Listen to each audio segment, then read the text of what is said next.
Hi, in this tutorial I'm going to show you how to convert text to columns in WPS Spreadsheet. So for example, we have here this data. If you would like to convert it to different columns, you need to select all data which you want to convert, and after that you need to go to Data tab. And here we have special option like text to columns. We need to click on it. It will let you to separate the contents of one spreadsheet cell into separate columns.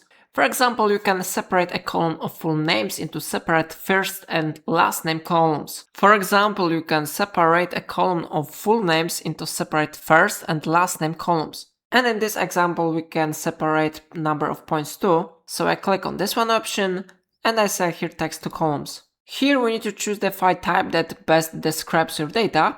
I select here delimited because I use here characters such as commas or tabs separate each field. So I click next and then I need to select the delimiter which is used here. So we have here the commas. So I uncheck this option and I select here comma. After that you can check the data preview and you will see the structure of your data after the convert text to columns action will be finished. So it looks really great. So I click next button. And after that, I need to select column data format. I select here general or text, everything depends on your preferences, but I recommend you to select here general and I click finish. After that, your data will be converted to columns. So in this way, you can easily do it in WPS Spreadsheet. If I helped you to do it, remember to like this tutorial and subscribe my channel. Please let me know in comment if it solved your problem.